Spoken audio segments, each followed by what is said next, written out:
آج کل نا میرے اوپر فیس بک پہ یوٹیوب پہ پیسے کمانے کا الزام بہت لگ رہا ہے, اتنے کروڑوں روپے کما رہے ہیں, اتنے کروڑوں روپے کما رہے ہیں. میں کبھی کوشش کرتا ہوں اپنی تعریفیں نہ کروں میں بیٹھ کے, لیکن بعض لوگ الزامات لگاتے ہیں تو پھر اس کی نفی میں تعریف کرنی پڑتی ہے اپنی, تو یہ اللہ تعالیٰ کروا دیتا ہے جبرن قہرن. وہ گن پوائنٹ پہ لوگ کہہ رہے ہیں کہ آپ اپنے بارے میں وضاحت کریں.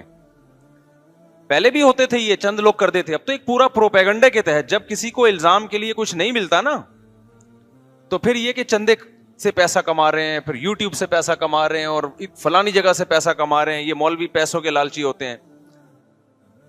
تو اس لیے میں 2-3 جملوں میں ایک وضاحت کر دوں کہ میں اس وقت الحمدللہ جتنا پیسہ کما سکتا ہوں نا, آپ کے خواب میں بھی آپ اس کا تصور نہیں کر سکتے جتنا مجھے میرے پاس کمانے کی ابھی اس شہرت کے بعد جو طاقت ہے.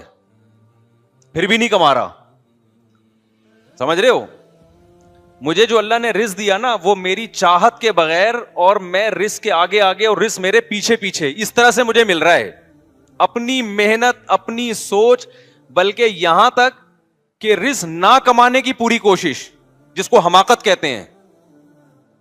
میرا جب بزنس ابھی تو میں نے وہ ختم کر دیا, ابھی پرسوں ہی ختم کیا, تو اب مجھے بتانے میں کوئی حرج نہیں. میرا شہد کا بزنس ہے تقریباً 15-16 سال سے.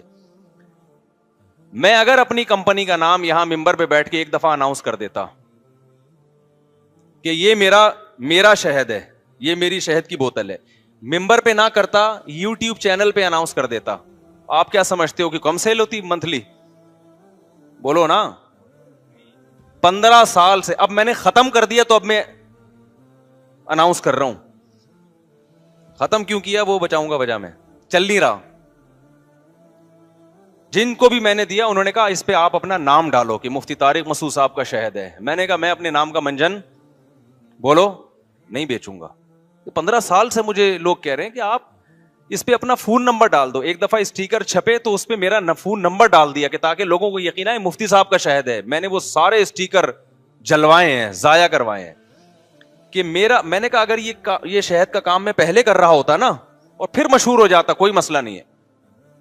پہلے کر رہا ہوتا اپنے نام سے, پھر بعد میں میرا نام بے شک مشہور ہو جاتا, لیکن یہ تو میں بہت پہلے سے کر رہا ہوں. نام اب میرا مشہور ہوا دین کی وجہ سے. اب میں اگر اس کے نام کا میں لیبل لگا کے شہد بیچوں گا تو شہرت دین کے ذریعے ہوئی ہے, اور وہ شہرت پیسہ کمانے کا ذریعہ بنے گی. یہ جائز ہے مگر غیر اخلاقی ہے. مجھے یہ کام غیر اخلاقی لگتا ہے. میں کروڑوں روپے چھاپ سکتا ہوں.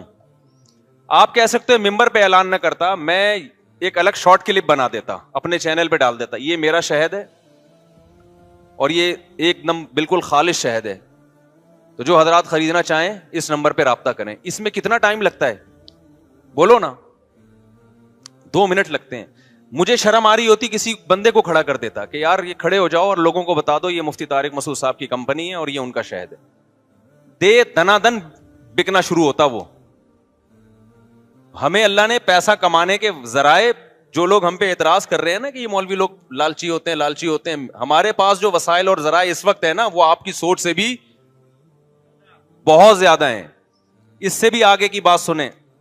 مجھے تو خدا کی قسم ڈر لگ رہا ہے یہ الفاظ کہتے ہوئے کہ اللہ کہے گا بیٹھ کے یہاں اپنی تعریفیں کر رہا ہے, لیکن مجبور کرتے ہیں لوگ اپنے بارے میں بتانے پر, کیونکہ ہماری بدنامی نہیں ہو رہی. سب علماء کی پر انگلیاں اٹھاتے ہیں لوگ, ابے یہ دوسروں کے لیے اصول کچھ اور, اپنے لیے اصول کچھ اور, یہ چندے کرتے ہیں اور نوٹ چھاپتے ہیں اور پیسے کماتے ہیں.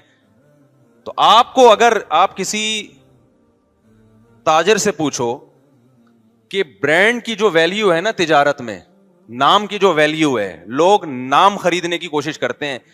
میرے پاس آج سے نہیں کئی سالوں سے تاجر لوگ آئے ہیں جن کے کروڑوں کے بزنس ہیں کہ مفتی صاحب صرف اپنا نام استعمال کرنے دے دو, آپ کا اتنا شیئر اور اتنا % پروفٹ آپ کو گھر بیٹھے ملے گا. مجھے کیا جا رہا تھا کہ میں ان کو بول دوں ٹی ڈاٹ استعمال, یہاں تک کہا کہ ہم ٹی ڈاٹ کے نام سے کمپنی بنائیں گے. نہیں, یہ بات میرا خیال ہے سمجھ میں, کہ صرف نام استعمال کرنے دیں, MTM نام استعمال کرنے دیں, مفتی طارق مسعود, یہ نام آپ ہمیں استعمال کرنے دیں. تو میں نے کہا کیا ہوگا, کہہ رہے ہیں سارا کام. میں نے کہا بھائی میرے پاس تو بزنس کا ٹائم نہیں. کہہ رہے نہیں, سارا کام ہمارا ہوگا, 50% آپ کو ملے گا گھر بیٹھے. تو یہ کوئی گولے گنڈے والے نہیں آئے ہیں, ٹھیک ہے نا, یہ وہ لوگ ہیں جن کے کروڑوں کے بزنس ہیں. تو میں بیٹھے بیٹھے کروڑ پتی ہو جاتا کہ نہیں ہو جاتا؟